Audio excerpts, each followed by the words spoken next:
You are now listening to Random Ramblings with Rob. Yay! Yay! If you like hanging out at Walmart, if you like hanging out in the aisles, if you like talking random stuff, Random Ramblings with Rob. Random Ramblings with Rob. Yo, yo. Random Ramblings with Rob. Walmart talking. We're random Ramblings with Rob. Rob. What up, everybody? This your boy B-Rob, and I am back with another edition of the Random Rambles with Rob podcast. First and foremost, I'd like to thank you, the listener, for coming back each and every week, or however you listen to podcasts. If you're a first-time listener in these trying times, I appreciate you oh so much for giving me your time and giving my show a try, because I know your time is precious because you're sitting on your ass, not doing shit, just collecting stimulus checks.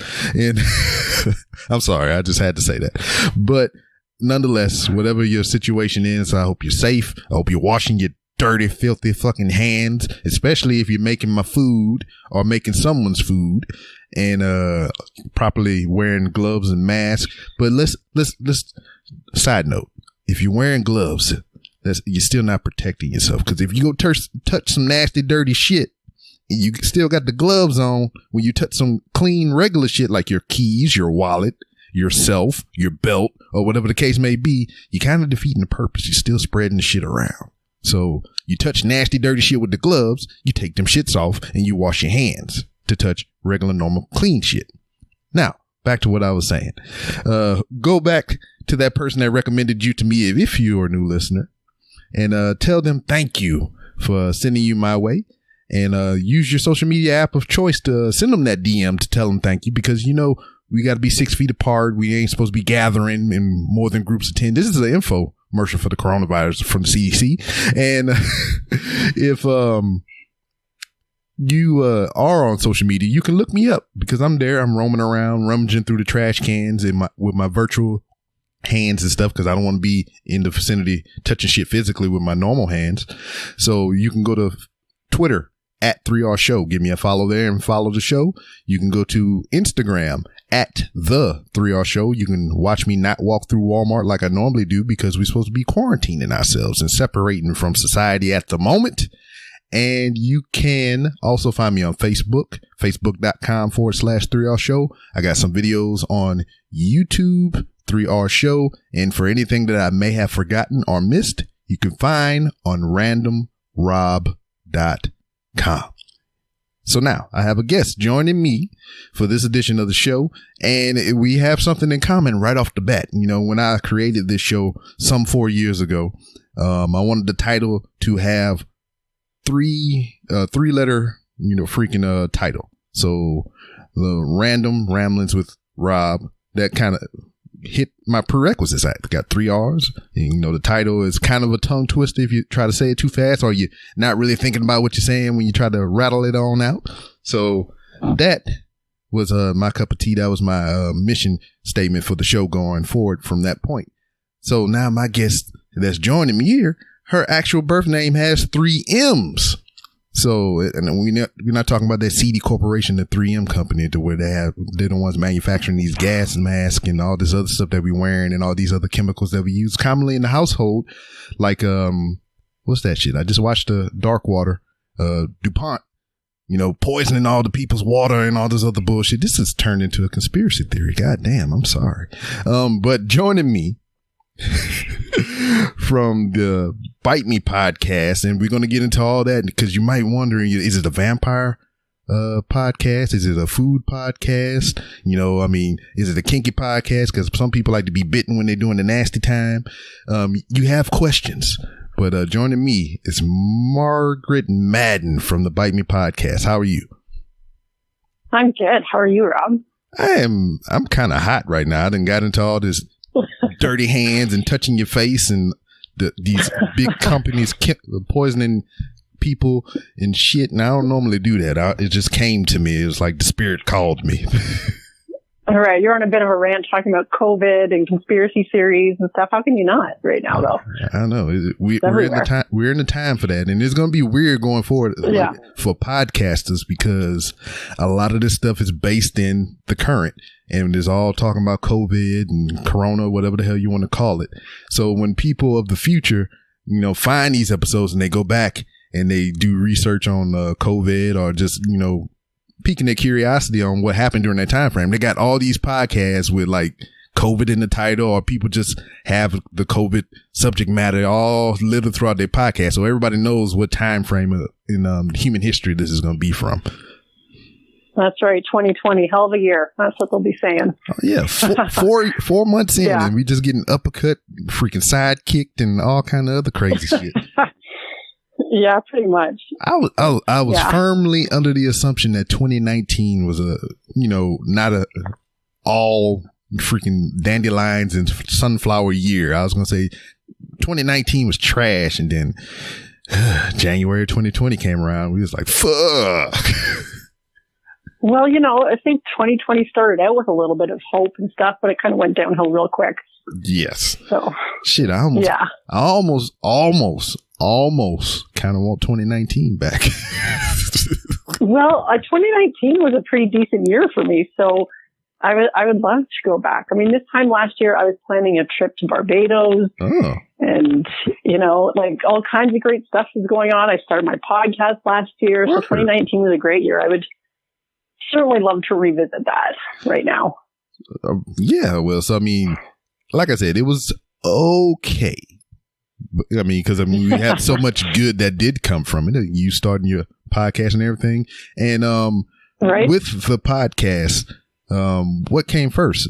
I mean, I'm kind of thinking that your business came first, then the podcast. It couldn't have been the podcast, then the business, because that'd be kind of weird. Well, it's tough to say. I mean, probably the podcast, to be honest. Mm-hmm. Whoa, because really? I don't really like it. I mean, the podcast is about edibles, and we'll probably get into that a bit more. But I don't really sell edibles for like people to buy or anything like that. Oh, it's just your personal as far use. as that goes. So, yeah. So it's just I just started the podcast because I needed a side project. I didn't have enough to do, as most busy people say, and yeah. I mean, all right. So how is all this, self-isolation, self-quarantine and all this stuff working out for you? Because, I mean, you just clearly stated that you're a person that doesn't like to sit idly by and not have a lot to do. I mean, are you occupying your time? I mean, the podcast helps, of course.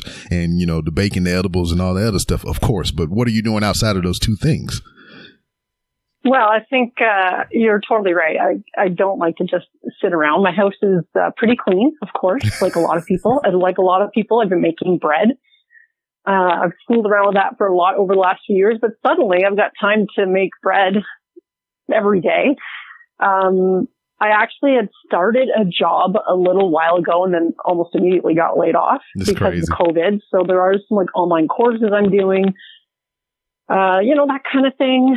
Doing a lot of FaceTiming with friends and family. In fact, tomorrow night with the family, we're doing a slam pizza off on Zoom. So we'll see how that goes. First ever competition. 2 family members are going head to head to see who can make the best pizza as judged by the rest of the peanut gallery. So that should be good. And I'm looking forward to that more than I care to admit, basically because it's like, we're desperate for entertainment these days, and I'm kind of getting sick of Netflix too. I mean, there's been a lot of that as well. I can't lie. And then you start to kind of weed through the people during this crisis and whatnot, because I'm the type of person that don't give a shit. Like I'm saying, I mean, I care about people's health and all that. I'm not talking about that. It's just like, they're like, stay in the house. And I'm like, fine. I was going to do that anyway, motherfucker. Yeah, that's right. I was going to. Yeah, so I mean, staying home isn't too bad. It's just a little different. You can't just go to the grocery store like you used to when you need new things to make edibles or, that kind of thing. Yeah. And so it affects everyone different. But like for me specifically, I'm just like, I would rather be in the house because that's where all my things are. Right. Yeah. Yeah. So let's kind of fire on back a little bit. I mean, we done got into all kinds of, life changing things with this pandemic, whatever they're dubbing it on TV this week, and whatnot. But let's talk more about you and what you got going on. So, all right, let's get into it. How long ago did you start doing the edible thing? Or where did your love for baking? Because a lot of this stuff is baked goods and whatnot. I mean, when did your love for food start? Let's go there. Let's not even put the edibles into the equation yet. That's a really good question. I mean, I have a family and kids, so I was forced to learn how to cook like a long time ago. Like, so learn, motherfucker, learn. Survive. That's right. And just over time, I found that I really enjoyed being in the kitchen and cooking. I mean, sometimes, like anybody, it's when you have to cook a lot, it can be a bit of a drag. Mm-hmm. But, just over time, I've really enjoyed cooking. But funnily enough, I've never really been into baking that much. Like, aside from the occasional loaf of bread that I would make, I've never been much of a baker until I started infusing it with cannabis. And then suddenly I was just like super interested in it. Yeah. So I started doing playing around with edibles a few years ago. Okay. Yeah. So like, here we go drifting back into what's going on now. So like whenever grocery stores started running out of, some of the common things like bread and all that stuff, you were just like, oh, fuck it. No problem. I'll just go in there, whip me up some shit, Pretty much. Yeah. Yeah, for sure. Like I like doing a lot of cooking from scratch, and I think that's just come from cooking for a long time. But now you go into the grocery stores and I was there a week ago and they are almost out of flour. So I think a lot of people are doing the same thing because they have so much time on their hands. Mm-hmm. Yeah, it's just like now is like people getting back to their bare roots and everything. So it's like we so dependent on, other people doing for us as far as, grocery stores and, other things that we go to away from our home to, get for ourselves. And now we, that's cut off from us. So it's like we back to foraging and stuff. Like, all right, well, I heard a folk story about you can take some flour and some eggs and maybe a little bit of water and you can put this thing in the oven and some bread might pop out, So. Yeah. And honestly, your house smells so good when it's baking. And then a fresh slice of hot bread with your dinner. Oh, that's so good. And we never had time to do all this shit before because everyone was so busy, going to jobs and all this stuff. And obviously there's a ton of uncertainty right now, but one of the little silver linings, I guess, is people are going back to cooking from scratch, cooking at home. Mm-hmm. So, yes. Yeah. I mean, I would very much so like a slice of hot bread right now, the way you talked it up. Yeah, it's as good as it sounds. So what led you to infusing the cannabis into, these delicious treats that I've seen on your Instagram and all that stuff? It's funny that you asked that because I'm not really sure what compelled us to do it, but my husband and I decided we wanted to try infusing butter.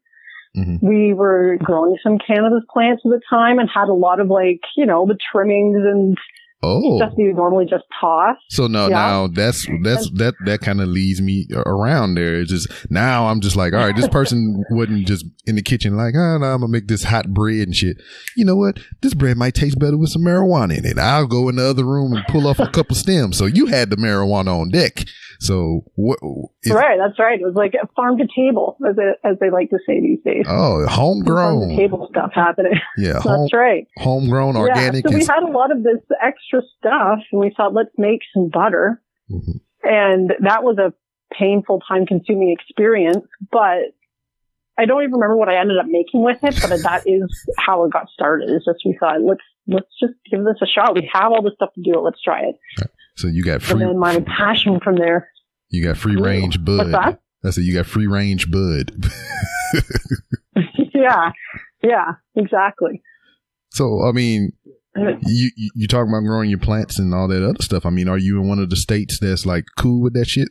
Oh yeah, you up in the top in Canada, yeah. I'm the neighbor, your neighbor to the north. Yeah. So I'm in Canada, and it's been legal for a while. Yes. I'm not entirely sure it was legal at the time. I'm just going to say that. But yeah, it was. You started right around when they made it legal. I understand. Yeah, that's right. So yeah, I mean, it's been pretty cool to just go ahead and do that for a while up here, which is really nice. Yeah. It's been a long time coming. It needs to be everywhere. I fully endorse it. I mean, my job doesn't allow me, but, I'm not against it at all. Is it legal where you are? No, it is not. Oh, it's not, eh? Yeah. Ah. I believe if it was, my job would still prohibit me from doing that because we get drug tests and all that stuff. But if it was legal here, I don't know how much the laws would change to kind of let me imbibe. I'd just be like happy all the goddamn time. Right. Yeah. So So where did the love affair with marijuana come into play? Because I know for me, the journey started some years ago around age 13. Well, I would say I have a similar story. It's probably, maybe I was a little bit older, 14 or 15. Mm-hmm. So it started then, and I do recall the first time I bought it. I may or may not have purchased oregano, but there's no way I can confirm that now. But, eventually I managed to smoke something that got me pretty lit up and really enjoyed myself. But I've kind of, come and gone when it comes to smoking cannabis. Like, when I had my kids were young and I was pregnant and stuff, I didn't smoke. And then I went back to it for a bit, like a while later. I don't really smoke that much now. Mm-hmm. I guess I don't know if you've ever found this, but there was a point where when I would smoke, it made me really paranoid. And I'd be like, sitting in the corner with the worst cotton mouth. My eyes were tomato red. And I'd be like, oh my God, everybody can tell I'm high. And I'm pretty sure nothing I'm saying is making any sense. And it wasn't a very social thing for me. So I kind of quit smoking for a long time. But then once we started making the edibles, I found that it affected me a lot differently. And I think that's where the love affair with edibles really came in. Yeah. And I've always sort of had the interest in cannabis, but yeah. And that's kind of like, it makes it more sociable, I believe, because you go in there, you toke a big blunt and everything, you full of weed smoke and all kind of crap like that. Your eyes are irritated from the smoke. So, you come in there looking like a high zombie and shit. And people, they got shit to say. But you go in there, you chew on your brownie and whatnot, and you don't have all that residual shit going on. And you like, oh, Marge, just chill.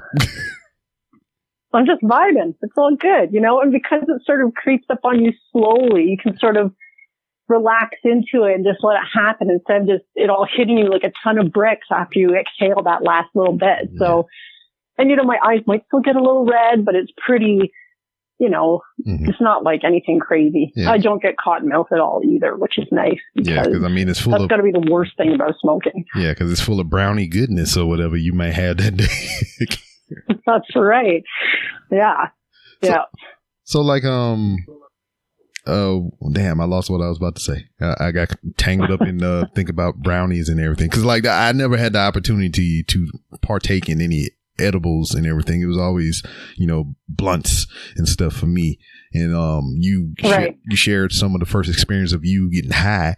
I would like to share mine as well. Mine was not, partaking with a blunt or anything like that, being a part of a smoke session. Well, I was a part of a smoke session. I was in the room while the shit was going on. And before then I had no experience with marijuana, and they just clouded this room with this funny smelling smoke. And I was like, this is what y'all do all day. And then not too long after that, I had the giggles and I did not know what was going on. I couldn't stop laughing for whatever reason. And then I just started feeling light. And I kind of felt like I floated down the street for a little bit. And that's when the love affair began. I was like, so that all this magic came out of that thing? So let me have that real quick. Wow. So that must have been like quite a smoke session going on if you got high from the secondhand smoke. Yes, it was a very small room, not very well ventilated. Because I believe they didn't want us. I don't believe they wanted the outside world to know what was going on the inside. That's fair. That's fair. Yeah. So, I got boxed in pretty good, and I just it was fun times. I mean, I smoked from 13 to 18, then I joined the military, then I had to stop. But I mean, before then, I knew I was going into the military and I just stopped anyway. So, but yeah, good times. I don't regret a dime, a bit, a nickel, a quarter, an ounce of it. Of course not. But you've never tried an edible before. No, Is it something you want to try? I would. Because I mean, that wasn't accessible. I mean, I didn't even know about edibles until like later on in adult years. Well, I mean, like way later on, I was like, you mean you could put that shit in butter and all this other crap? And then, now a lot of states are legalizing, well, let's use that verbiage, decriminalizing marijuana and whatnot. It's just happening all around me and not where I am. Yeah, that would be pretty disappointing. I mean, decriminalization is actually a really great first step, I would think. So hopefully it leads to more, but it's got to happen where you're at. Yeah. And then it's like, I don't want to be like, well, let's go a state over and do this thing, then come back, which kind of defeats the purpose. I want to be home in quarantine, getting toked up or eating all the snacks. Right. Because, yeah, that is an option. You could always visit a place where it is legal, but then that's not going to be happening probably anytime soon. So, yeah, because, I mean, it did wonders for Colorado. Boy, did it. Yeah. It's a perfect example, actually. Mm-hmm. I mean, it's just like all the other shit, like alcohol, just fucking, it kills people. I've never heard of a recorded case where marijuana did it, unless it was like some external shit to where a motherfucker tripped over a freaking pine cone and stabbed himself in the head with a fork or something. I don't know. I mean, weed didn't do that. That motherfucker just clumsy. Yeah, that's pretty much. They were probably doomed from the beginning anyway. So, but you're right. There are no recorded cases of any deaths with cannabis. So, and alcohol is a totally different story, and it's so easily accessible, which I find interesting because in Canada, obviously, we have this new legal cannabis market, and alcohol, the way they're treating cannabis it's kind of crazy. There's just so many limitations on it as to what they can do as far as advertising and potency and all this kind of thing. And yet you can go in and buy yourself what we call a Texas Mickey of alcohol and buy yourself a carton of smokes and it's no problem. It's just kind of a little backwards in my mind. Yeah, it is. So like, what is your stance on CBD oils and all kind of stuff like that? Because I mean, it kind of runs hand in hand with marijuana and all that stuff. I mean, it comes from marijuana. So I've been seeing a lot of it popping up around here because it's not illegal. It doesn't have a THC in the stuff. And, it's kind of scary to me because people just getting their hands on it. And I'm doing air quotes if you can see me right now and saying it's CBD when it's really not. And then, it's just popping up like gas stations pretty much, or you can get the shit from gas stations. So, right. It is becoming a lot more prevalent here too, I find, but I guess there's always CBD on what they call the legacy market or the black market. Obviously there's a ton of health benefits that people have gotten from using CBD. And we hear all the stories about, helping all kinds of physical ailments and using it topically, like on your skin and that kind of thing. But obviously you have to be careful about where you buy it, I guess. Yeah. Buying it at the gas stations, probably your first clue that it might not be the best purity. Yes. And who knows what else they've mixed with it. So, I read your labels and buy from reputable companies. But as far as using it to help whatever, like sleep or whatever it might be, I don't think there's any known toxicity associated with it. It's just good shit from the plant, but it doesn't get you high. So it's great for like seniors maybe who don't want to get all, zipped up or anything. It's great for a lot of people. Mm-hmm. So like, is that something that you have the capability of producing?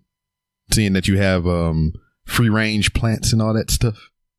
I haven't really. I mean, you can get, I guess, strains that are a lot higher in CBD, and I haven't really personally bothered with those. Yeah. I guess, and I don't think CBD extraction is beyond what I can do in my own house.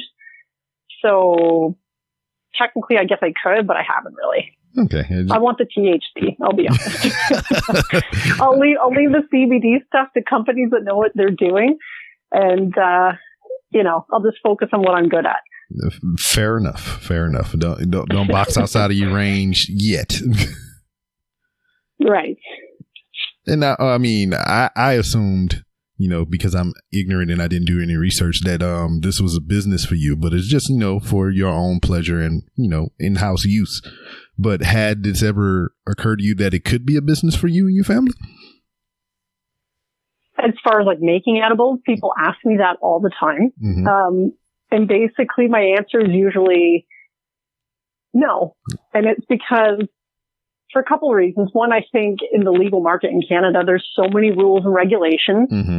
and a lot of them are good and they're in place for a reason, but there's so many that it would cost a fortune to probably get a business like that started up. Mm-hmm. And, commercial kitchens are expensive and all that kind of thing. And two, it would probably kill the fun. I really enjoy making edibles in my kitchen and fooling around with it. And, if something turns out great, wonderful. And if I burn something, well, I'll cry my Cheerios. But there's no pressure. I just make what I want when I want and eat it when I want. And then I talk about it on a podcast. So Word. For me, I think it would suck all the joy out of it. Yeah. And that's probably the biggest reason. Yeah. That's kind of what I was, hinting at or whatever, because when you do something like that you clearly enjoy and you do it on a commercial level and whatnot, it kind of takes the joy out of it. Because like I did frequently like Photoshop and little drawings here and there. Then people be like, hey man, could you do this for me? And I'll give you a little here, or you'll get exposure, and all this other bullshit. And it kind of took the freaking fun out of it for me, because I just kind of did it for me to test my personal skill and whatnot. And I wasn't really trying to, make money off of it or whatnot. But whenever I did try to do a commission for somebody else, it was just like, blah. I have no creative flow for this shit at all. I just want to do what I want when I want. God damn it. Stop putting your time restraints and hacks on me. Yeah, exactly. Because then all of a sudden, too, you have to answer to somebody else. Whether it's, I don't know, Health Canada in my case, or a customer or a supplier or whatever it is. Yeah, suddenly I got to be answering to people. Right now I just do whatever the fuck I want, and that's how I like it. So far, I know you said you had a whole lot of what to do with the freaking trying to infuse the butter and whatnot. But what have been some of your more freaking difficult baking projects or whatever have you to try to infuse something with? What? More difficult. Yeah. That's a really good question, because I've infused all kinds of things. I've infused, because usually you start with your infusion and you use that to put it in whatever recipe you want to make. Mm-hmm. So your infusions are like your first step. And I've infused butter. You can infuse coconut oil, olive oil, avocado oil, alcohol. What? Wait, hold on. Wait a minute. Let's back it up a little bit. So you can put the things in the drinks that we was just fussing about that is highly accessible and not marijuana. So you can put those things that people fuss about and to the things that nobody fuss about because it's easy to get. So you can put those two together and make things. You can, especially when you're just doing it at home, because again, you can do whatever the hell you want. You know what? Yeah, I know when the kids. You know what this sounds like? It sounds like you just get high as shit, bored as fuck, and be like, let's put this in here and see what happens. Yeah, you can infuse almost anything. I've infused like cacao butter for vegan chocolates. And the one thing I would say about infusing alcohol, I have infused vodka in my cupboard right now, and I've infused pure alcohol. But if you're doing anything alcohol related with cannabis, you really have to be careful with your dosing, because obviously they kind of amplify each other. Yeah. It's sort of like when you're drinking and you smoke a joint or something, and it's going to make you feel a lot more drunk. It's the same kind of idea. But if you get that balance right between the two, it's fantastic. I'll say that. So what's the trial and error rate on that? So out of how many times you had to try to get it right? I've probably lost count at this point, if I'm being honest, because I am a wine drinker too, and I eat edibles pretty frequently, and I like drinking wine too. So I've had plenty of experience in that area. Very well. What's your favorite wine, if you don't mind me asking? Ooh, well, typically red. I'm typically a red wine drinker. Yes. Though I do like some whites in the summer, but my favorite's probably like Cabernet Sauvignon, something like that. I like the drier wines, but I'm certainly no wine expert, but I do like it. So my wife made me into a wine drinker or whatever. I never had any inclination of trying to, figure out what wine is best and, until I met my wife. So we drink the whole brand of Stella Rosa, if you ever had that before. And then basically for us, it's sweet wines. We like the sweet, flavorful wines, a lot of reds.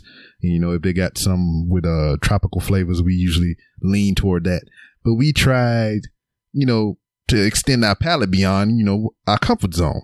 And we tried these Pinots and all this other crap. And I was like, this tastes like chalk water. Why the fuck people like this shit? Well, it's pretty individual, like anything. I mean, I think you could try like a Merlot, or you could try name whatever wine variety you can think of. And within that one variety, there's going to be wines that you like and wines that you don't. And you just have to keep drinking them until you find one that you like. And it sounds like you settled on a particular brand that you like. So you can always go back to that while you experiment. Yeah.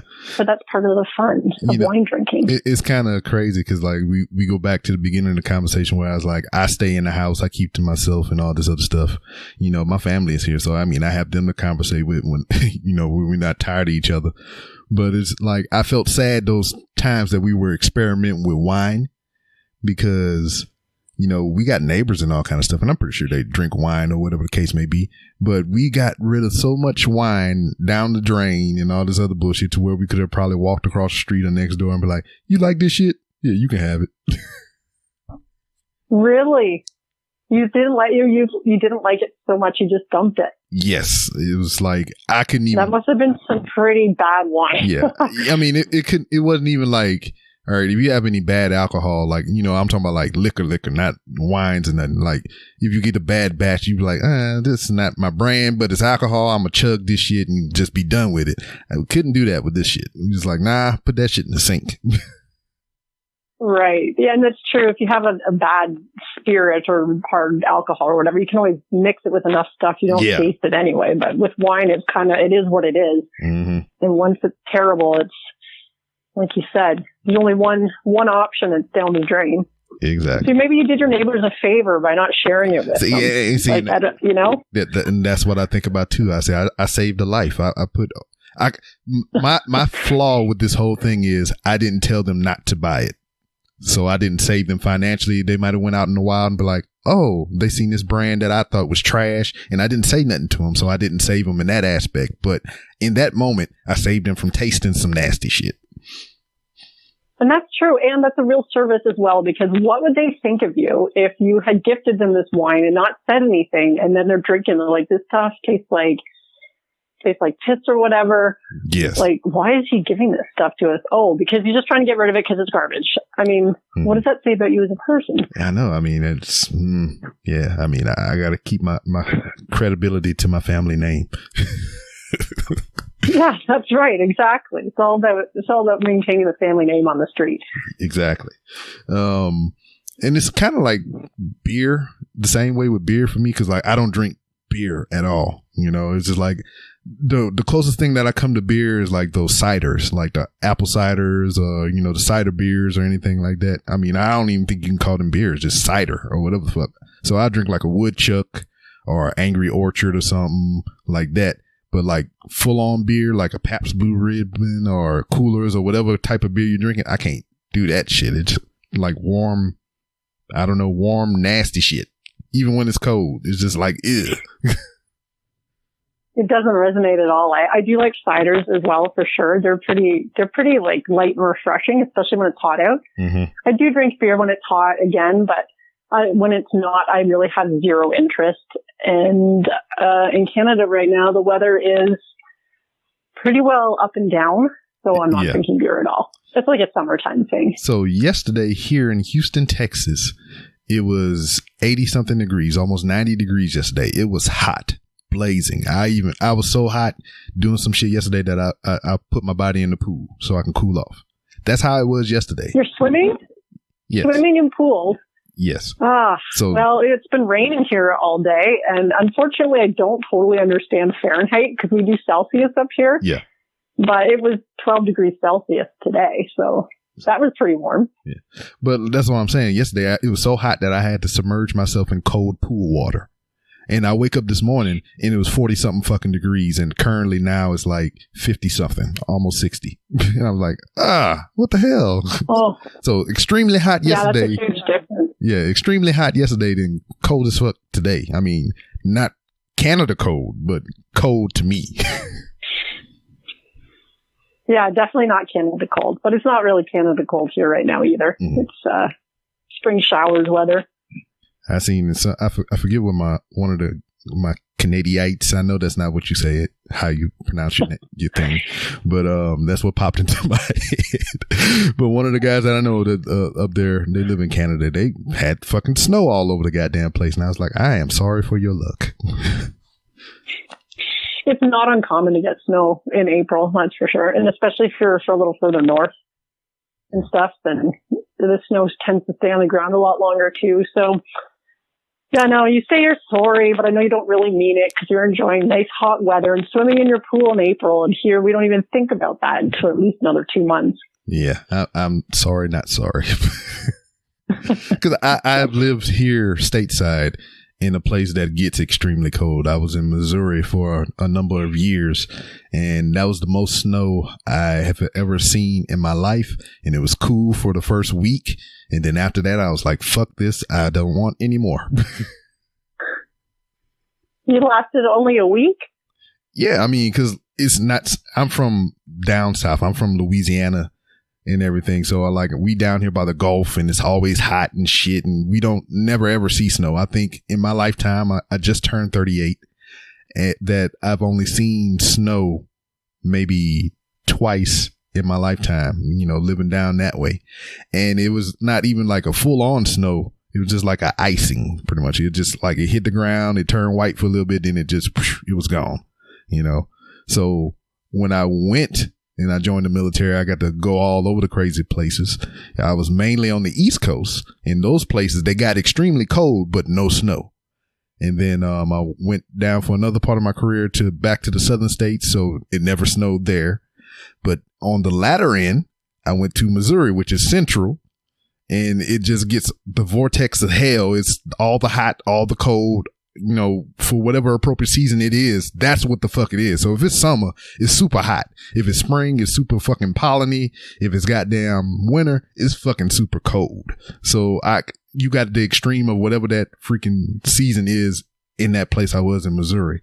So that first week of snow, it's nothing I'm accustomed to. I never had it in my life like that. So it was fun. I got kids. This is their first snow. We out there playing and doing all the snow shit.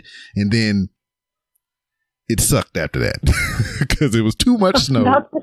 And it was just... That sounds 100% accurate. The first snowfall is always great. And then you're like, well, what the hell do we do with all this shit now? You got to shovel it to get it and go anywhere. And you got to...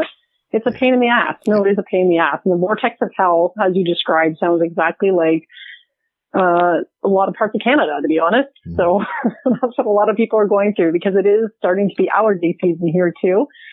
Just to add to the fun, because there's nothing like having to go grocery shopping. You're sniffling a bit because of allergies, and now everybody's so paranoid. They're looking at you like, "Are you sick?" Yeah, exactly. And the people that I work with are fucking clowns. They they joke about everything, which I don't have, nothing really against. But during this time is fucking irritating because I sneeze and I have like a pronounced sneeze. Like, if I'm on the other side of the room and you hear this, that's me. I said, Rob must be sneezing. So I'm in there doing what I normally do. I've been working at that same place for 2 years. And I've done this the same time all the time, every year. And, now everybody like, oh, you must have got that COVID. You, joking around and shit. You old man, you sick? What's wrong with you? I was like, man, just shut the fuck up and let me sneeze. That's exactly what it's like. Everyone's super paranoid right now, which sucks if you are an allergy sufferer or you have a pronounced sneeze or whatever. Every other year, everybody ignores it. But now... now everyone's just a little on edge, which, I mean, we've been in quarantine for, I don't know, 100 years, it feels like. Yes. And it's easy to get paranoid when there's nothing else that anybody's really talking about right now. So. Mm-hmm. And what was funny about the vortex of hell, you know, I talked about this on another episode to where I was talking about Missouri once again, where I was stationed at, and I call it the armpit of Missouri. And there's no shit. If you look up Fort Leonard Wood, Missouri on the map, or, you know, St. Robert or freaking Waynesville, the neighboring city, right down the highway from it is a place called Devil's Elbow. So the armpit is not far from the elbow at all. So you're onto something there. Exactly. I know. It did intensify my love for Walmart living there, because that was the biggest establishment they had in that town was Walmart. So I had no choice but to go to Walmart to do anything, pretty much. I think every town has a Walmart. That's true, probably in the States and in Canada. So what's crazy is the town that I grew up in, we had a Walmart. You know, this is before they turned into super Walmarts and was open 24 hours. We had a Walmart like right outside the city limits, you know, because I lived in the north side of town, and just a little further north from us was, you know, Moss Bluff, and that's what a Walmart was. So we had to basically just, you know, a couple miles into the next town to go to Walmart. But when they started becoming these big superstores and everything, they plopped one, you know, right in the central area of the town, this big super Walmart. It's like took up all the land mass. And this is like in the beginning when they first started going to these 24-hour big superstores and all kind of stuff. So it was something totally new to us as a, you know, community as a whole, just, you know, just as people, because nobody ever seen this shit. So they plop this big thing down. They clear out all this land that we weren't using because it was kind of country. It was a small ass town. And they put this big fucking mega super Walmart there. And damn, that's crazy. You know, everybody going to Walmart, people, you know, create a lot of jobs. Then the casinos came in, and then we got casino money, all this other bullshit. So flash forward, I leave, join the military, go all over, do all things. And then I come back after I get out, and there's 3 Walmarts, three of these big motherfuckers. So they got a Walmart actually in my neighborhood. And then they got the original Walmart that they plopped down there when I was young. Then they got another big ass Walmart, more in the high class area, you know. So they got in this one little bitty ass town, they got 3 giant ass Walmarts within all about a mile and a half of each other. And I'm just like, overkill. Then they had the nerve to put a neighborhood Walmart, the grocery store, in the middle somewhere. I was like, okay, yeah, this is a Walmart town now. Too many Walmarts, maybe. Too much of a good thing. Not for me. Yeah, I love Walmart. So it's not, but it's just like how it's overkill for this little bitty ass town. It's ridiculous. But it gives people's jobs and, you know, whatever. So I can't be mad at that. Yeah, that's very true. And it seems like a lot of places like that, those are the only people with jobs at the moment. There are people who work in like Walmarts and grocery stores and stuff like that. And mm-hmm. Yeah. And I have been out and about just, you know, because it's, I keep them here, keep them safe, I guess, in a sense. And I'm the only one that goes out because, like, I got some super immunity, right? So I see, you know, all these people talking about on TV, you know, 6 feet of distance between you and the other person, and, you know, make sure you wash your hands and, you know, wear a respirator if you have them, and blah, blah, blah, blah, blah. But they enforce it. The stores I've been to, they enforce it. So if you outside waiting in line, they only let a certain amount of people in. They got the ticker tape on the ground to tell you, hey, this is 6 feet from the person in front of you or behind you. So, I mean, they enforce it on the outside. But when you walk inside, it doesn't fucking matter because you walking shoulder to shoulder there next to everybody trying to get the same groceries you trying to get. And I mean, there's no, once you inside, it's like, very true. Yeah, it's like, like once you are inside, you wait outside for all this time, which really makes you want to like wait till you have a lot of you need a lot of stuff before you go because it takes so much longer. But the aisles weren't really designed for COVID social distancing.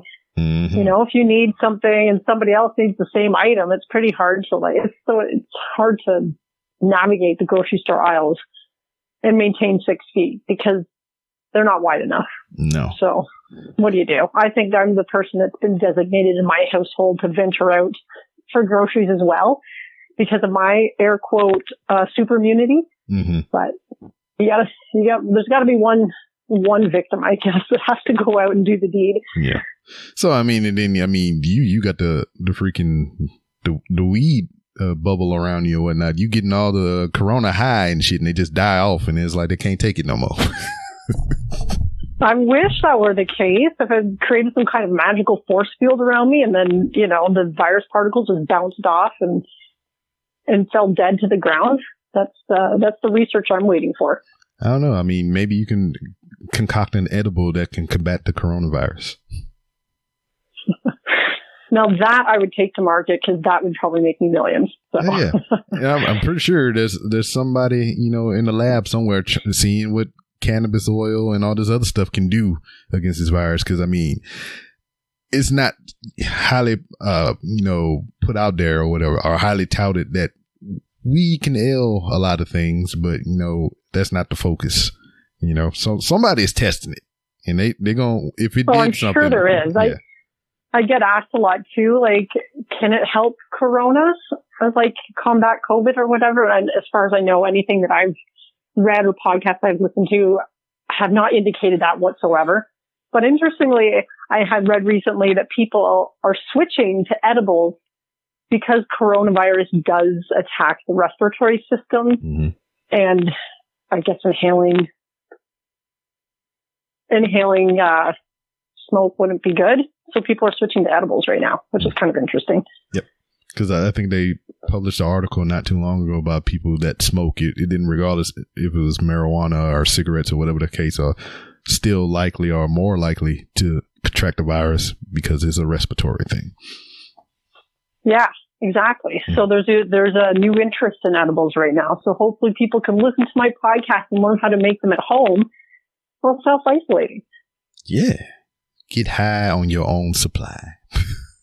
That's right. Oh, I thought they said you shouldn't get high on your own supply. I can't remember how it goes, but we'll go with yours. See, I like yours better. You're okay because you're not mass producing it for, consumers. You're doing it for yourself and, your household. So, I mean, you, by all means, get high on your own supply. Okay, I will. And I have been. So that's fine. There you go. I mean, I will continue doing what I do. Yes, don't change a thing. That's right. I won't. In the line of merchandise and, catering to your show, I mean, I believe that should be a shirt for you, get high on your own supply. Actually a pretty good idea. Yeah, because, I mean, it would be contradictory to the popular phrase of don't get high on your own supply, but catering to your brand and what you do for your podcast. So it would be a hilarious redundancy. Well, I like it too because honestly, one of the reasons like the podcast is supposed to help people like myself make edibles at home. And I'm certainly no professional chef. I'm the furthest thing from it. And when you're making them yourself, it's a lot less expensive. Yes. And way more accessible, and you control exactly what you're putting in your edibles.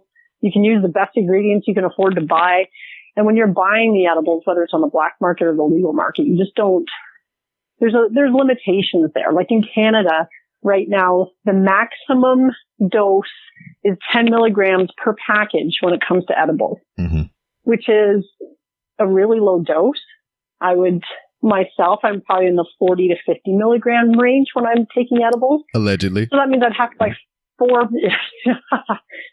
buy four packages of something in order for it to do the job. And that gets really expensive. Mm. And that's just for like one night where you can make a batch of cookies at home and you can share them, you can eat them. But yeah, it's definitely way more economical and fun. Yeah. Do you have any younglings, little churns? I do, actually. 3 daughters.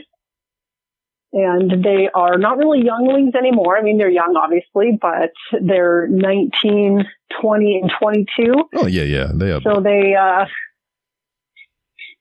they're not younglings anymore. Yeah. But it's good. I'm past through all the fun teenage years and getting into the good stuff now. What do you mean fun? I know that was just like backhanded comment because none of that shit is fun. because I have a 19-year-old. Well, yeah. Yeah. Sorry, you can't see me either. You didn't see my once again, the air quotes that I was using. But, challenging. Teenagers are challenging no matter what it's like. And honestly, our experience with 3 girls wasn't particularly bad. Everyone was like, oh, you have 3 daughters. It must have been hell or whatever. But it really wasn't that bad. But anybody who's a parent to teenagers, it's going to be challenging at some point. Yeah. And now they're moving on beyond all that teenage angst and getting into adulthood. Mm-hmm. And you can talk to them more like adults. And they have more of an adult brain. So it's really nice. Yeah. I'm waiting on that. I mean, I have a 19-year-old that's crossing that threshold right now, so I'm good on that front. But I got the boy; he's 17, and it's still a lot of work in progress. But you skip down the line. I got a 9-year-old going on 30, so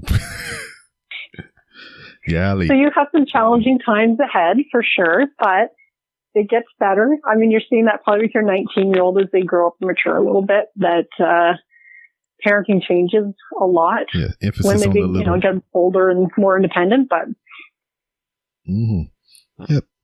So I asked that question to kind of hit you with this one. So what is the household like when you had the kids in there and whatnot? Because I mean, it sounds like you're a seasoned marijuana veteran and whatnot, seeing that you grow plants and all this other stuff. You're cooking edibles in the house. I mean, were they privy to all this, and have you educated them properly and whatnot? They have been and are privy to all of this. We did educate them because I think we were of the mind, like a lot of kids, and this might be controversial to some people, just to put that out there, but we knew that it was almost impossible to tell your kids, like, not to smoke weed or whatever, because kids typically like to do, especially in those teenage years, exactly the opposite of what you tell them. Of course. So, we were open and honest with them. And then as they got older, it was, if we knew they were smoking, we weren't going to be like grounding them or anything like that. Mm-hmm. They all do smoke now. Mm-hmm. I would say they all use very responsibly. Sometimes eat some of my edibles. Only one is home with us right now. The other 2 are out of the house. So there's that. But they're all productive, responsible kids. So I have no problem with responsible use of marijuana. Just like you want to promote responsible use of alcohol too, right? So having those conversations with your kids, I think, is pretty important because they're going to be experimenting with it whether you like it or not. And I feel like those parents who have like those really hard-ass approaches to that kind of stuff are just going to be fighting a battle that they probably won't win. Yes, pretty much. That's my opinion. But I mean, and I agree with you or whatever. I mean, it's just more along the lines if you want to, I guess, you want to educate them. You just give them the pros and the cons. I mean, just, look, this is the downfall of doing this. And then a lot of the times, if you do the thing that you're kind of preaching against, it's kind of contradictory. And it's just like, well, if this is so bad, why are you doing it? But you just got to. And that's very true because, there's consequences to everything you do, for sure. And you can't just gloss over that. And I can't be like I don't promote cannabis use by any means, but they do see that I'm using it responsibly. Mm-hmm. And I wouldn't expect, if they're getting high before they're going to school, that's a problem that has to be addressed. Or, they're getting high before going to work or anything like that. That's not really responsible use in my mind. Mm-hmm. And yeah, because I mean, and then again, it depends on the person as well. Because I know people that can't go to work unless they high. So maybe they need to change jobs, right. But I mean, that's a whole different thing. And honestly, it is. I'm just personally a person that will not be functioning at my best in a workplace environment if I'm high. And I do have known people that, they pretty much use it to sort of bring them back to a normal baseline. And that's them. Everybody's completely different. And you have to kind of know yourself and how it works for you. Mm-hmm. But for me, I'd be a mess. I've tried recording podcasts before while I'm high, and that did not go so well. And editing podcasts while I'm high also takes probably twice as long easily. So, you gotta for me, I got to keep my head in the game when I'm trying to do productive things. Yeah, for me is like when I did have it, it was like I ain't doing shit else after this. I got to get my affairs in order beforehand, and I'm just like, all right, are you sure I don't need to do nothing? Because after I hit this, I'm done. I ain't doing shit else. Okay. Yeah, I'm exactly the same way. Like, if I have an edible in the evening, I'm watching a show or playing a family board game, or, I can do some reading or things like that. But anything requiring like fine motor skills or writing an essay, I don't know, whatever the hell it is, it's not happening. Yeah. Like you said, I got to get my affairs in order too. So before I get into anything. Because for me, when, the time frame that I had it in, I didn't really have a lot to do per se. So it was more or less I would go out, get high, and I would come home, eat, shower, go to sleep. That was kind of, an adolescence phase of, a marijuana smoker. But like, say, like you drop me now, 38, I can kind of see myself, watching movies and just chill out and relaxing. It'd be a evening thing, an after work thing or something like that. But in your professional opinion, I did half an air quote because you're more professional than I am. Do you feel like, when you imbibe with weed or edibles or whatever the case may be, that it enhances your experience and other things? I mean, that's kind of the common theme of weed in society. It's just like, hey, you smoke this, everything is 10 times better. I mean, do you personally feel like that? And I appreciate you referring to me, even if it was just half an air quote. I appreciate the professional opinion. In my professional opinion, I would say yes. It probably depends on the person, though. For me, I would say watching a movie, one of the favorite things I like to do is when an edible starts to kick in is watching stand-up comedy or funny sketch shows and stuff, because it's funnier, and it just is. Or having conversations with my family around a dinner table, or, that kind of thing. Certainly amplified. I do know people who really love to smoke a little bit before they eat because they say it amplifies the taste of the food. That's honestly not something that I get, but I also find that edibles don't give me the munchies, which is interesting because smoking does.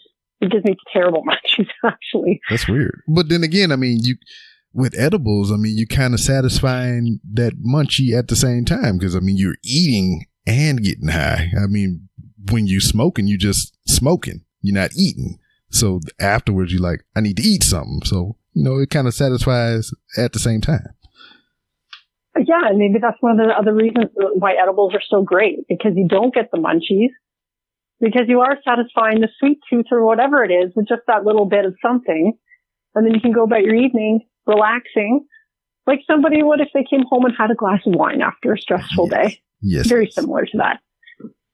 So what do you have a go-to movie or activity whenever you get high? I know you said comedy is one of the things that you watch, but is there a particular movie that you like to go and watch? I'm not really one for like rewatching movies myself. My husband is. He'll have certain movies he'll watch over and over again, and I'm just not like that. So I like new stuff, but again, stand-up comedy, there's always something new coming out, and there's a lot of great comics out right now. Admittedly, I did binge watch Tiger King. If anybody hasn't watched that yet and you've been resisting, it's worth it. All the memes will make sense. It was pretty crazy, very enjoyable. And then lately we had been playing quite a bit of Categories. I don't know if you know that game, but that was pretty fun too. Isn't that like almost like Pictionary or something? They give you a topic and you got to like draw it or act it out or something, kind of like. It's not quite like that. You basically get a dice that has, it's like a 26-sided dice that has all the letters of the alphabet on it. And there's a timer and everybody gets the same card. You roll the dice and say an R comes up and you'll have a list of things and you have to come up with, the word or name or whatever, starting with the letter R, so whatever that thing is. Mm-hmm. And you're timed. And then you see who has the best answers that nobody else has at the end. Very well. Very well. So, yeah. You sound like you live a lovely life. I would love to be in my kitchen all day making goodies and just drinking wine and ha and hee. And I mean, I do that now, but I'm talking about like with weed in it. Yeah, it certainly changes the experience a little bit. That's for sure. Yeah. I haven't been drinking too much wine lately though, because when I first went into quarantine, I drank so much wine. I went through so much of it. I was just like, you know what? I'm going to take a break for a bit, but, I made some fresh edibles yesterday, so that won't be slowing down anytime soon. Very well. So we hit our marker here. This is where we're going to put a pin in it. But it's been a very lovely time having you here. You're a delightful person. You make delightful edibles and whatnot for not the world to enjoy, but you and your kin. So I can't be mad at that. And, you know, before we ride out of here, let everybody know where they can find you on social media. Well, I am at Bite Me Podcast on Instagram. I believe it's at Host Marge on Facebook. And the show is called Bite Me, the show about edibles. So if anybody wants to try making their own edibles, that's all I talk about over there. Everything edibles. Word. So as it's been with every guest of the Random Realms with Rob, you have been a guest once. So the door is always open for you to come back, promote your next big thing, or just to come to shoot the shit. Well, that sounds fantastic. This has been a lot of fun, and I've been really happy to be a guest on your show, Rob. And that was my conversation with Marge, Margaret, Mary, Magdalene. So many M's in there. It just make my brain flutter and whatnot. And I want to apologize for that intro, man. A lot of these episodes I recorded a while back, and you know that I'm starting to sort through them and get them put out there and everything. Because you know the previous 4 episodes, I ran in sequence. You know, with Andre and Tony. I told you those two had a little bit of duality in their episodes and the content and whatnot. And then the 2 episodes that follow that was with Random Randy Savage and Brian from the Bri 5 podcast and the Code 45 podcast with Randy. I don't know why I didn't say them separately. It's like they on the same show, but I had those 2 episodes back to back, and now I'm just getting into my regular queue. So I'm here with Marge from the Bite Me podcast, which you should be listening to or giving a look at the Instagram and whatnot to see the delicious delicacies that she's concocting and whatnot. And then I got Dave Temple coming back again, and we talk a little bit about what's going on currently in the world and whatnot. But that interview with Dave Temple is currently out on the 3R Show YouTube page, so you can see a visual representation with your audio on the YouTube. So his episode will be out next week. I just said it out my mouth, so now I have to put that in order. I don't have to figure out where that goes. But Dave Temple's episode will be out next week. And you have video and audio. So however you choose to listen to it or view it and whatnot, you have options. Also coming up, I got Josh Winchester, which, you know, when I got that interview packet and whatnot from him, whatever, I see name Winchester and I already started thinking about Supernatural. I was like, yeah, you know, because I love that show. So we got if we talk about triple M's and triple R's and everything, Josh is from a podcast called the Triple C, and the C stand for I get them mixed up. What is it? Damn it! Fuck! What I'm trying to remember it off the top of my head. I don't want to use my notes. It's not in order. I know it's culture. There it is. Comics, culture, and cosplay podcast. So that's the Triple C's. So we got that coming up, whatever, in which that video interview is up on the YouTube as well. So you can get a preview of that now. And that audio will be coming out soon. What else? I got some other stuff recorded. Oh, a treat for you that I found on a freaking TikTok. I mean, you can check out the Instagram and Facebook page. Cart Narcs. If you're not familiar, what it is Agent Sebastian. He goes patrolling parking lots in his neighborhood, you know, grocery stores and retailers and all that stuff. And he employs people to put their carts back in the cart rack or, you know, back in the little cart stalls and whatnot. So he is policing. He is doing the Lord's work, and he's asking people to put their carts back in the freaking stalls and whatnot. Don't leave your shit in the parking lot. Don't leave them next to people's cars. Don't leave them in the parking space, making it hard for other people to park. And that's the mission of the cart narcs. So I found them on TikTok, and I have their head agent in charge on the show. We don't have no video for that, but that's coming up. And what else do I got? I'm looking at my computer, and I labeled these. Oh, that's cart narcs. That's CN. So, all right. So I know what that is. And I got my homeboy. All right. If you ever listen to this show for a while, and there's a couple of episodes when we talking about podcasting, and I always bring up episode, I think it's 12 or 11 with Jay Guns. That's the title of the episode. Dude that I worked with and served with in Fort Leonard, Missouri, the place that I retired from. And I always point to that interview as like, you know, I have to be there for the guest. And what I mean by that is, you know, you have that one guest every now and then, if you're a podcaster or, you know, any kind of broadcaster, that be like, hey, so what do you think about this? And they'd be like, it's cool. Yeah. So, I mean, it was one of those type of interviews. And I bring that point up to him that from his episode on, I realized that I had to try to be a better host with my guest. You know, got to keep the conversation moving and flowing and whatnot. Try to get those dead spots out of there. And he's back. And we had a better conversation than we did way back in the day of episode 11, 12. So if you are interested in how that went down, go back. It's within the first 20 episodes. It's the Jay Guns episode. And that was the genesis of the freaking podcast, man. You know, those first 20 some odd episodes were just a changing point in my life and a changing point in the podcast. Episode 5 is with Miss B-Rob, my wife. And that was when I realized that I need to buy better equipment because we were sitting in, her office at the time when we was in Missouri, and I had 2 USB mics plugged into a laptop trying to record both of our audio. And for those of you who are rookie podcasters or would be podcasters, and you know, I can't speak to every laptop or every computer, but I'm pretty sure this reigns true for all. When you have a USB microphone, well, 2 in my instance, when you have 2 USB microphones and you plug both of those USB microphones into a laptop or a computer, that computer will only recognize one microphone. One USB microphone at a time can be used.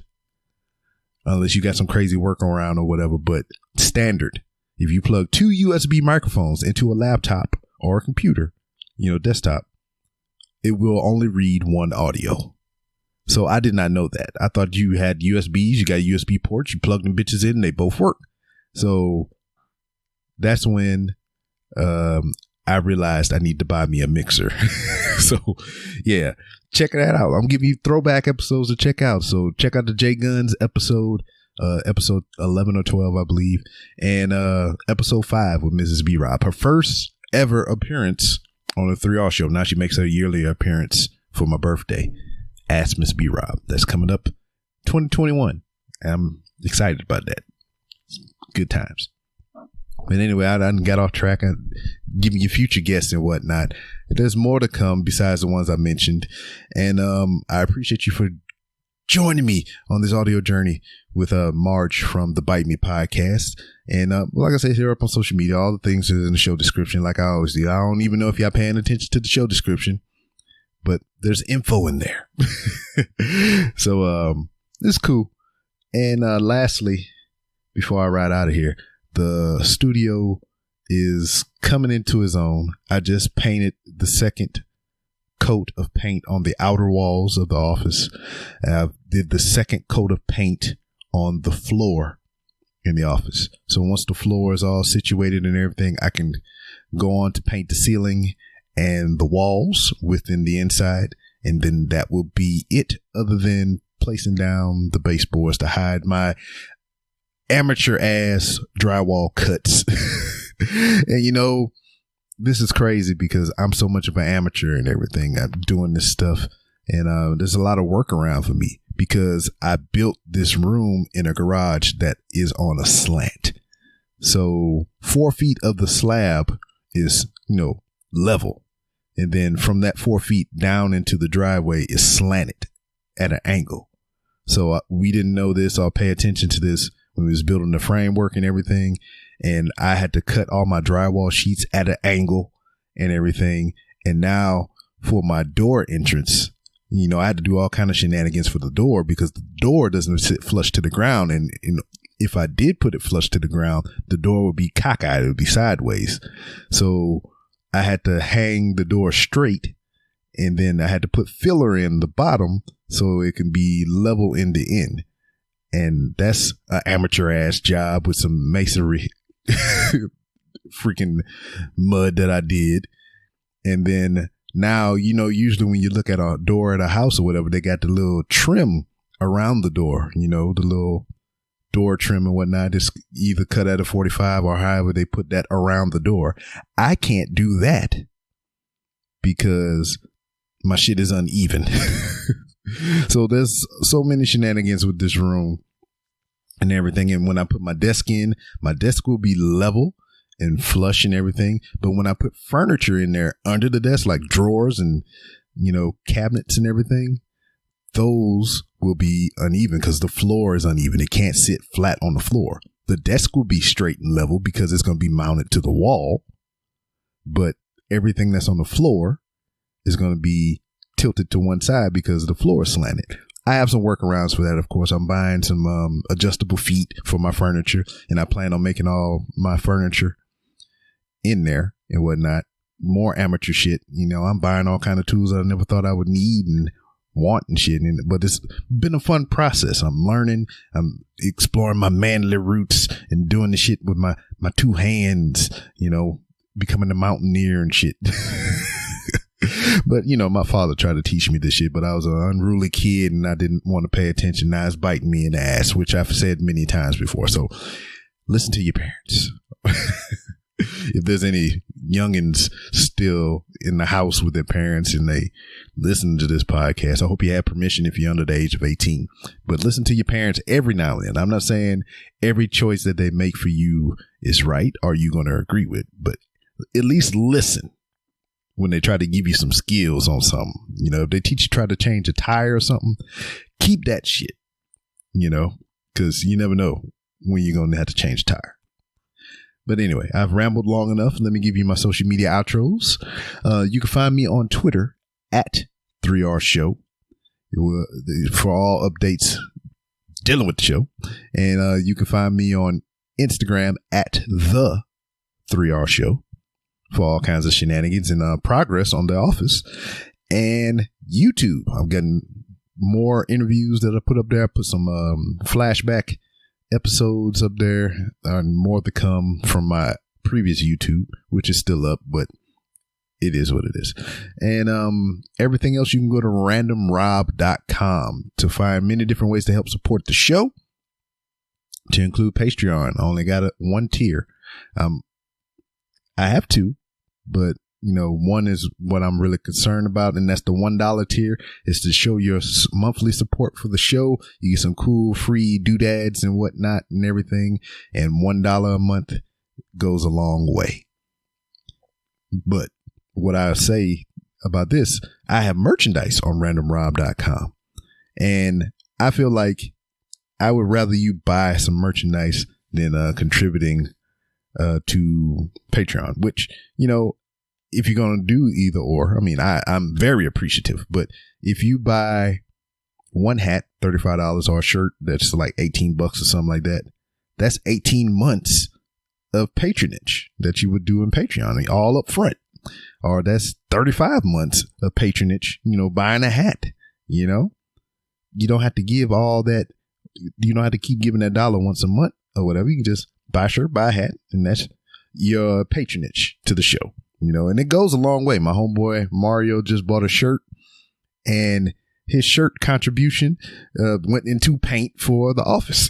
So, you know, I'm not out here buying fancy sports cars and shit. I'm using it for the purpose of making this podcast better, you know. So hopefully once I get in the office and everything, I can get some better soundproofing in there. I'm looking to upgrade my mixer and my computer and all kind of things like that. These are what your support goes toward and whatnot. So if you're not really feeling the Patreon, or you're not really feeling the freaking merchandise, I have Amazon links. You can click the Amazon link. It'll bring you to Amazon, and you save that. Make that your favorite. So every time you go to your favorites browser and you go to that Amazon link, it'll take you to Amazon, and I get recognition for that. So if you buy something, I get recognition for that. I get funds for that. You don't pay nothing extra. It helps me, and those funds will go back into the show. You're helping me help you help me, or something like that. Or help me help you help me help you, some shit like that. Then I have a wish list for Amazon. It's a different equipment that I want for the show, and if you want to help out with that, there's that there as well. And if you just don't feel none of those things that I mentioned, there's my PayPal, my freaking Venmo, and all the other crap on there. You can just donate cash straight to me, and then I just go buy the shit I need for the show. But hear me out. Hear me out. You don't have to spend a dime of your money. I'm going to keep doing this regardless. You know, support is great, but I love doing what I do.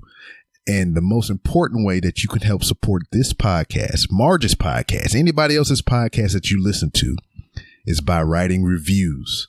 You've helped me so much. You helped me tremendously by hitting my goal of 100 reviews on Apple Podcasts. And we can keep this kindness going. It's free. It only costs you a little bit of your time, a couple seconds, to write that 5-star review or whatever have you, or write a review on whatever podcasting platform you use. And it's very much appreciated, and it's free, and it helps the show. You know, my whole thing, and you're going to hear it coming up in another interview later with an awesome guest, that I'd rather that sponsor money than your money, you know, because they big corporations and all this other crap. I mean, they got money to give, you know, and I know I'm just a normal human being like a lot of the people that listen to this show, and I ain't got expendable cash just to throw around and everything that everybody's podcast that I love and enjoy and support. You know, it's kind of hard to do that sometimes, especially right now. But, you know, those reviews and retweets and all this other stuff, all the free things that you can do to help support the show, sharing with a friend, you know, it goes a long way. It gets eyes on us, and, you know, we get some of that corporate bank. And that way I can just keep on doing what I enjoy and make it better for you all who listen.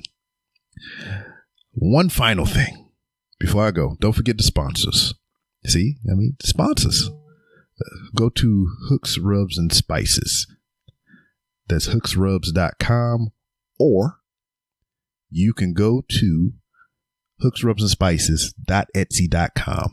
Order you some good ass rubs and spices for your food. I wouldn't say just your meat, because you can put it on anything. You can put it on your vegetables, anything that you want, and it'll make it that more fantastic. That much more fantastic. That sounds better. That much more fantastic. Use the promo code RANDOM and you get 15% off your order. Go to poddex.com. It is a great tool for your podcasting toolbox. It's for veterans and amateurs alike. You know, it keeps the podcast rolling, keeps you thinking. You know, sometimes you get into a mode, and I know I have with this podcast and everything, to where I kind of regurgitate the same shit, because people say keywords and it make me flash back to these things, and I just kind of rattle that off. But with these pod decks or whatever, they give you different ideas. Some of the things that make you think out of your side of your wheelhouse, and it's a great tool. So go to poddex.com and you can get 10% off your order if you use promo code RANDOM. Now, last but not least, you hear the sultry tones in my voice. Oh, yeah. Go to bluechew.com, baby. And if you don't know what Blue Chew is, it's good for you. That's what it is, if you're a guy. And this shit is good for you if you're a girl. You can't take it or ingest it, you know, because it's not made for you. You don't have boners. You have lady boners. I've heard of those, but it's not like an erection. you know. And if a lady has an erection, there was some other problems going on. That might not be a lady, but if it identifies as a lady, then it's a lady, I guess. I don't know. Semantics. Not getting into that. But fellas, go to bluechew.com. You can get your first order free. Only pay $5 shipping, and it's, you know, better than Viagra, better than Cialis, because it's a chewable. You can take it on the full stomach. You can take it on the empty stomach, and it works 2 times faster than all the other things that you might try. Don't get that gas station shit. You know, the one with the lady on the front or the dude with the abs and shit. Don't get that shit at the gas station, because that's gonna fuck you up, especially if you're getting shit from a gas station. I mean, I frequent a gas station hot dog every now and then, because those shits is delicious. Or the taquito rolls with the cheese and everything in there. But we talking about your flesh roll that's attached to your pelvis. You should treat that thing and your lady or whatever other that you have to a Blue Chew night. Go to bluechew.com, use promo code RANDOM. All right, I'm done. I appreciate you listening. Look forward to new episodes, more video content, and I will see you next time.